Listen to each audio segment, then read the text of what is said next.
In the last screencast, we talked about different ways that we can separate or not separate enantiomers, but different ways that we can um, determine what's an enantiomer, and different ways that we can identify if two things are enantiomers. Now, this plays into a name, and a lot of times, if you're trying to figure out if something is an enantiomer of something else, my suggestion is always to name it. So, when we talk about this, you're going to see the word absolute stereo configurations. And so, these are configurations that are assigned and incorporated into a molecule's name to distinguish one stereoisomer from another stereoisomer. For example, we're looking here at these two stereoisomers, and you can see in the name 2S, 3R. And so when we look at this molecule, which is a large molecule, you should be able to identify that it has two chiral centers. It's got a chiral center here at 3 and a chiral center here at 2. So those are two chiral centers. And then you can look at this molecule and you can see, okay, we also have two chiral centers. But notice this is on a solid wedge and this is on a hatched wedge. And notice this is on a hatched wedge and this is on a solid wedge. And so we can't name both of these things 6-bromo-1,2,3-trichlorohexane because they are different molecules with different properties because they have different configurations. And so what we do is in front of the molecule, we indicate if something is either R or S. Now, if it just has one stereocenter, you just put the R or S in front of the name. You don't use parentheses. If there are two or more, you have to tell where the stereocenter is. And so, for example, we have 6-bromo-1,2,3-trichlorohexane. We've got a chlorine here on 2 and a chlorine here on 3. These guys have different configurations. And so to indicate to other scientists and the reader, really, that this configuration here has the S configuration and this configuration here has the R configuration, they're paired with their locant numbers or their locator numbers. And so this tells us, hey, look, on the second carbon, it's got an S configuration, and then on the third carbon, it has an S configuration. And so when we draw it, we know how to draw it so that this has an R and this has an S. I want you to notice that see how this is 2S here and 2R here, and then 3R here and 3S here? Both of those things have changed, right? So these two things are enantiomers of each other, okay? And so that's one of the things that we can see. So let's figure out how to assign R and S configurations.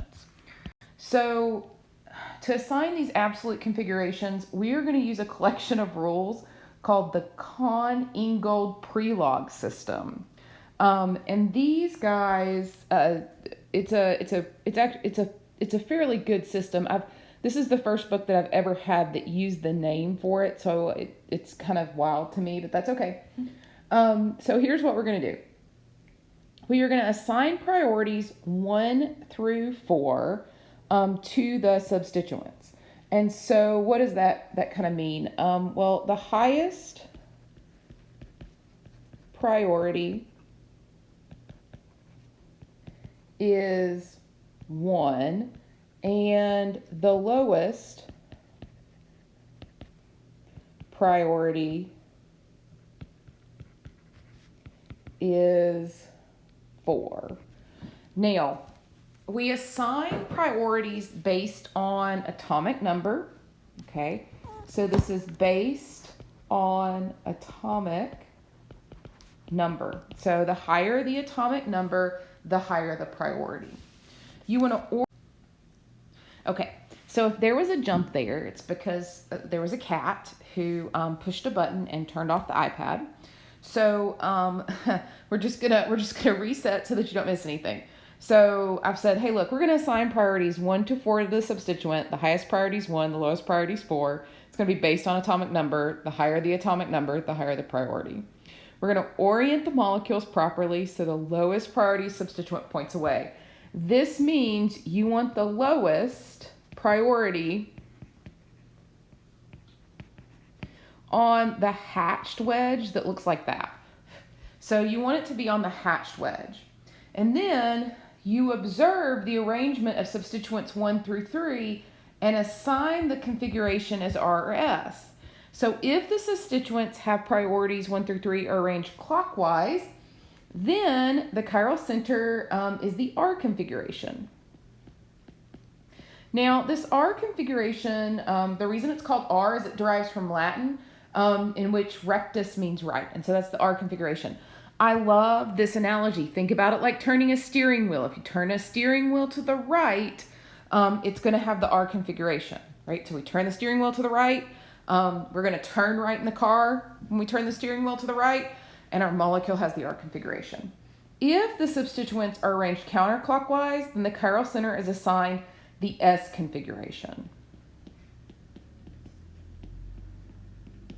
Okay, and that's just like would be turning the other way. S here is derived from Latin, in which sinistra means left, right? So those two, R and S, are derived from Latin terms. Now, I've already mentioned like how we assign substituent priorities, and that's based on the atoms at the point of attachment. So that's based on the atoms that are directly attached to your chiral carbon. So atoms that have a higher atomic number receive higher priority. And sometimes we have atoms, and you know this, we have isotopes that have the same atomic number. If that happens, the atom with the higher atomic mass receives the higher priority. This happens a lot with hydrogen. It's a 1-1. You can also have deuterium, which is a heavy hydrogen. And so deuterium in this case would have a higher priority because even though they have the same, so deuterium is just an isotope of hydrogen. Even though they have the same atomic number, deuterium has one extra neutron. And so that would give it a higher priority. So it's pretty common, the thing that you pretty commonly see in organic chemistry. So sometimes you're going to have ties, right? You're going to have two carbons that attached. And then you have to look at the next molecule that's attached. So when we do this, and I have this all typed out for you because I really want to make sure you have this and it's correct. You are going to assign substituent priorities based on sets of 3 atoms located on one bond that point away from the attachment. Okay? You're going to arrange 3 atoms in each set in order from highest priority to lowest priority. So what we're really talking about there with this idea is, let's say this guy,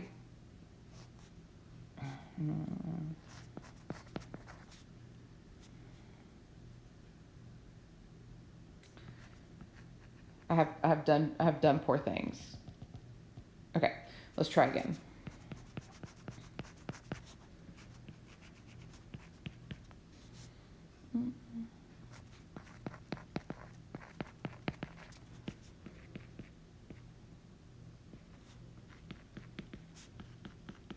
Okay, so here are here's a chiral molecule, here's the chiral center. Okay, and when we're assigning priorities, it's based on the things that are directly attached. So when we look at the hydrogen here, that has a really low atomic number. We look at fluorine, it's got a higher atomic number, but this carbon and this carbon tie. So we can immediately say, okay, I know this is going to be the first priority because its atomic number is greater than 6 for those carbons. And then I know this is going to be the 4th priority because I know that atomic number is lower. But then the question is like, what about these 2 carbons? And so what it's saying, look, this carbon here, right, has 3 atoms. And you need to arrange these 3 in highest to lowest priority. So what that really means is, hey, look, you need to take and compare this carbon, this hydrogen, and this hydrogen with this carbon, this hydrogen, and this hydrogen. Those guys cancel, right? They're the same. There's one carbon here, one carbon here, one hydrogen here, one hydrogen here, okay?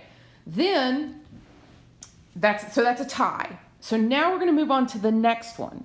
So I'm going to move on to this guy, and that one has, on that carbon, it has a hydrogen, and a hydrogen, right? So what I'm looking at is directly what's attached to that carbon there. Now I'm going to come here and say, okay, what's attached in the other direction to that carbon there? We're moving down the line. So you're not looking up, you're going down the line. And I can say, okay, well, attached to this carbon, there's a hydrogen, and then this carbon is also attached to that carbon, so there's a carbon. So this hydrogen, this hydrogen, this hydrogen, this hydrogen tie. They cancel out. But look, this has a carbon and that has a hydrogen. So that makes this a higher priority. So that would be priority 2 and that would be priority 3. Okay? And what we see here is we can draw the arrow from 1 to 2 here. It's not like you're turning to the right in a car. It's going from 1 to 2 there. And so that would be the S configuration. Okay, so that's really what these rules are doing, what they've put in words here. And that's how we're going to figure out with ties if things are R through S. Now, obviously, we are going to run into some other things like double bonds. And so we're going to talk about those in just a second. They're going to walk, in the next couple of slides, I'm going to walk through another example with you. And so this is another example, and it's going to go step by step here. And I want you to notice something. This is 6-bromo-1,3-dichlorohexane. I want you to notice the hydrogen's not explicitly shown. When the hydrogen's not explicitly shown like this, that means the hydrogen is automatically on the wedge. So if hydrogen is not explicitly shown, right, hydrogen is on the wedge, okay? And so that means that you need to do this. Now, just like we did before, we're going to look at this molecule, and we know that hydrogen has the 4th priority because it's the lowest atomic number, and chlorine is going to have the highest because it's the higher atomic number, but we have a tie between this carbon and this carbon, okay? And so now we need to look at the neighbors and what's attached to these carbons. So they're showing it really beautifully here in red for you. So it's kind of like a WWE, like match off thing. So you can imagine that in your mind. All right, so look, this here and here, all of those are shown in red. And then here and here, all of these are shown in blue. These are the ones we're comparing, right? Carbon, hydrogen, hydrogen. Everything that's attached to this carbon and everything that's attached to that carbon. There's a tie. It's the same. So now we need to go one carbon over. We're going to compare everything attached to this carbon and everything attached to this carbon. And they're showing you this in green here. So look, this carbon has a hydrogen, hydrogen, carbon. This carbon has a hydrogen, hydrogen, chlorine.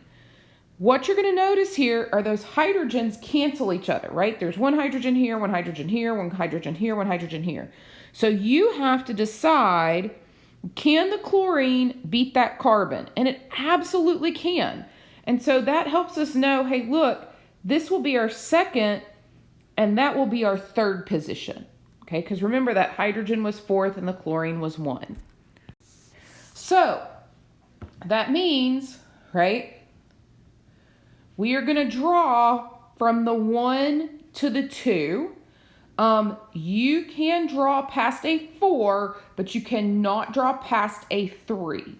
Okay, so 1, 2, 3. So I want to make that note.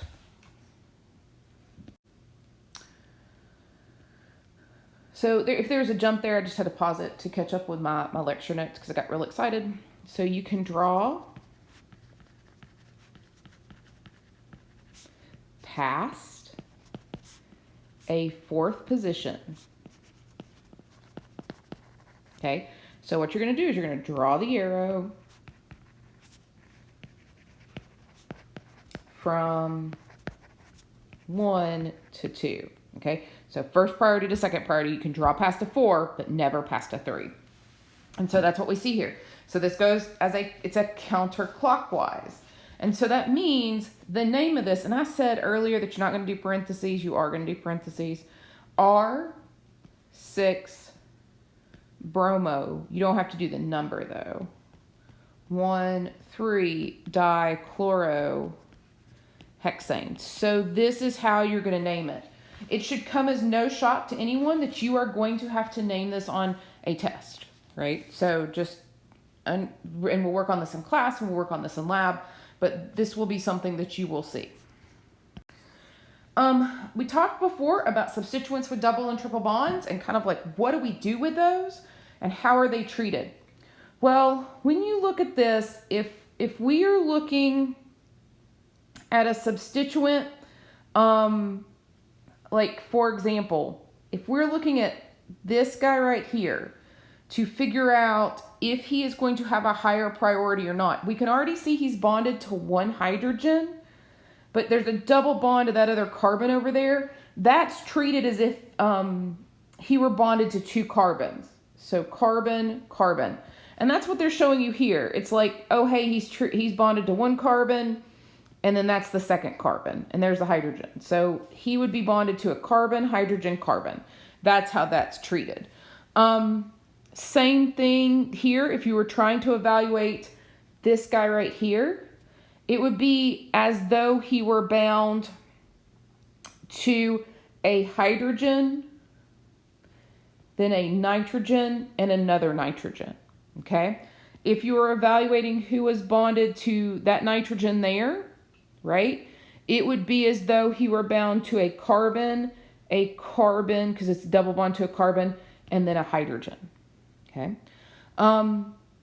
Same thing here. If we're evaluating what that carbon is bonded to, it would be a hydrogen, then an oxygen twice. So we're going to treat it like that twice. The triple bond here, it's like it's bonded 1, 2, 3 times to carbon. Okay, and they're showing you that in red there. This carbon here, it's like it's bonded to nitrogen, nitrogen, nitrogen. And that nitrogen, it's like it's bonded to carbon, carbon, carbon. So this is how we treat those double bonds when we're trying to do this, like who wins in the priority battle. Okay. So here is a really great example. We're looking to figure out what the priorities are. So they show you by replacing, which is fine. As I go through this, because I learned it a little differently, just kind of how to show it differently, I don't do that. I do it like I showed you before. And so when we look at this, we say, okay, hey, look, hydrogen's 1. It's the lowest atomic number that you can have. So it's a good bet. If you see a hydrogen that's directly bonded to the carbon, that's going to be at 1. And then we come over here and we see the CH3 all by itself. That's a good bet. That's going to be 4 because that's just a carbon bonded to 3 hydrogens. But our issue here is, what do we do about this and this? Well, again, we're going to do kind of our WWE match off here. I have a 10-year-old boy. We're all excited about WWE, so that's on my TV a lot. And so we're going to come over here and we're going to say, okay, when we look at these carbons, what's bonded to them?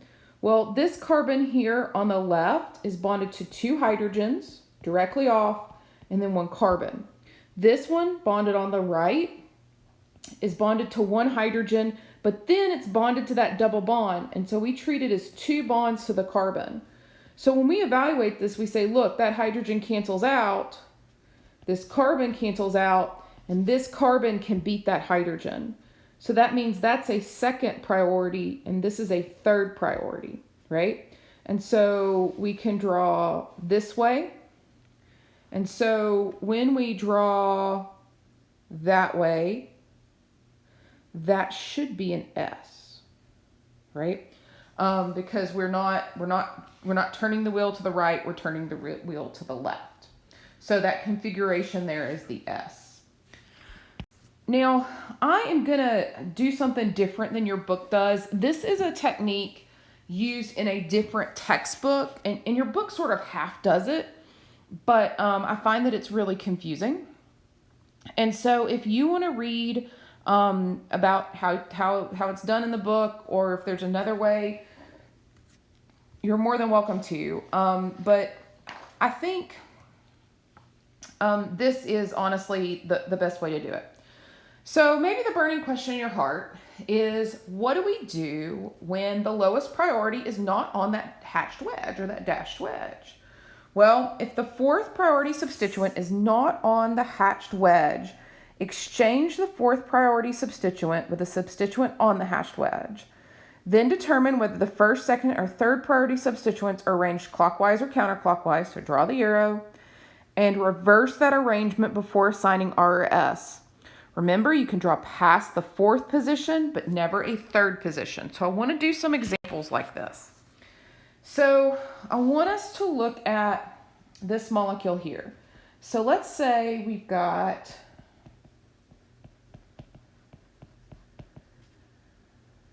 that carbon, we've got this hydrogen, Cl, and then we have, oh, let me draw a thing there, CH2, CH2, Cl. There we go. Okay. So the first thing you need to do is assign priority. So I start with hydrogen because it's low. It's going to be 1. I see there are 2 other carbons. Those atomic numbers are 6. So, and I did this wrong. So I start with hydrogen. I know it's low. It's going to be the 4th position. And then chlorine is high. Highest atomic number there. It's going to be in the 1st position. So now I'm comparing this carbon and this carbon, right? And so this carbon is bonded to a C, an H, and an H. This carbon is bonded to a C, an H, and an H. And so that's a tie there. So I'm going to come to this carbon. I'm going to come to this carbon. This carbon is bonded to a hydrogen, and a chlorine. This carbon is bonded to a hydrogen, and a carbon. So those cancel. The chlorine beats the carbon. So this is the 2nd position, and that's the 3rd position, okay? But here's the important thing. Drawing this only works if you switch 2 of the bonds. So what you need to do is you need to take this, wherever your hydrogen is, you need to switch it with whatever is on the hatched wedge. So I'm going to come over here and I'm going to switch. And so everything else stays the same.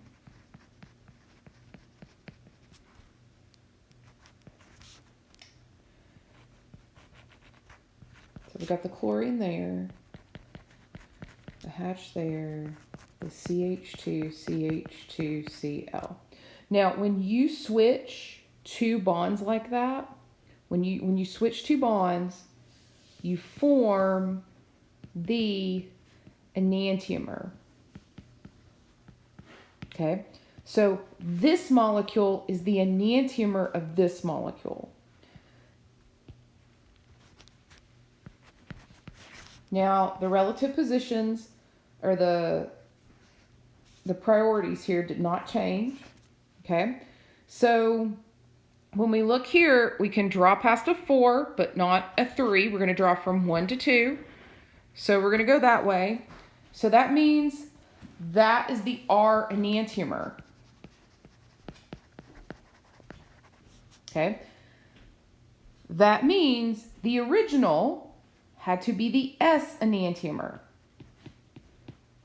So when you name that first one, or you identify the first one, that is going to be the S there. I want to do one more example of this for you. So look at this molecule.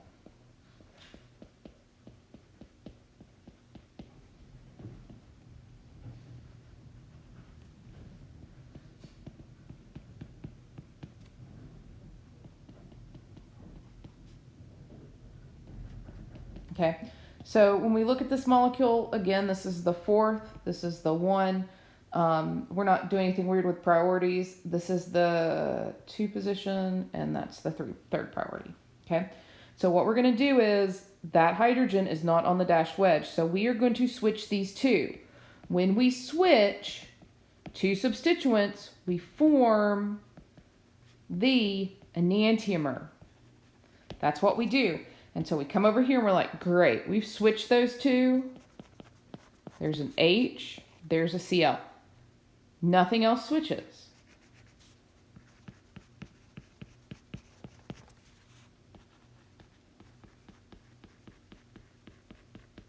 Okay, and so when we look at our priorities here,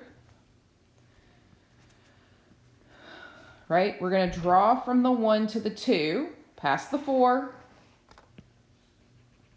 And this is our S enantiomer, which means this original was the R enantiomer.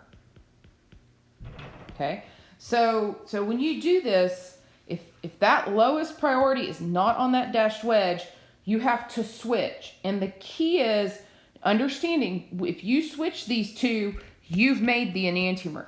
We are going to do, so if you're like, okay, Dr. Pierce, I'll believe you because you grade my tests. It took me a really long time to conceptualize this as a student.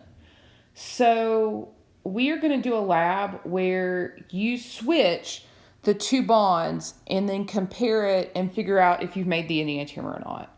So if this seems a little hard to grasp right now, you are not alone, and we are going to do this in lab. Okay, so don't panic on me. We're going to do it in lab. But again, to figure out if something's an enantiomer of another one, naming it is the best way, and figuring out if it's the RS enantiomer is the best way. The other thing we're going to run into are Hayworth projections. Hayworth projections are really helpful in determining planes of symmetry when we're talking about chirality. So when you look here, this is a Hayworth projection of cis 1,2 difluorohexane, and it's got a plane of symmetry right through here. You're going to see trans 1,2 difluorohexane, and it's pretty easy to see if we were to slice it this way, there's not a plane of symmetry, and if we were to slice it this way, there's not a plane of symmetry. So it's fairly easy to see that, hey, look, that sucker's chiral, right? And this one is not, it's achiral. Okay, and so that's one of the things that helps with us. But those are Hayworth projections. And the way you view these is this darkened line is coming out towards you, and this thin line is in the back. So it's trying to give a 3-dimensional, like a 3-dimensional vision here. The last thing we're going to talk about just briefly in this screencast is that sometimes you're going to get something called a nitrogen inversion. We are not going to focus on that tremendously here, but I wanted to mention it in case you hear it in other courses. The nitrogen atom that we see here in N-methylenamine is a potential stereocenter, and so that means it's potentially chiral because basically we're treating these electrons as a group here. And so what we see, though, is these here, the reason we can do that with nitrogen is because those N-methylethylamine species are going to rapidly interconvert between each other. And so these two can't be isolated from each other. And so because there's a rapid interconversion, it's achiral. Right? And the nitrogen is not a stereocenter. So what we're saying here is, hey, look, even though it seems to be there are some mirror image things going on here, these two can rapidly convert back and forth to each other, and they cannot be separated. And so we view them as achiral. And so that's the fact that nitrogen can rapidly convert like that is something called a nitrogen inversion. And that's something specific to nitrogen. That's why it's called a nitrogen inversion. I have not seen this with carbon. It doesn't mean we're never going to see this with carbon. I just haven't seen it. So this is still a really active area of research. I did my undergraduate research on separation of enantiomers. And so I would not be surprised if one day we were able to separate some of these, but right now the idea is that we can't because they interconvert too quickly, and so they really are just considered achiral. All right, we are done with this screencast, and we will continue to talk about diastereomers and chiral centers in the next one. Yay!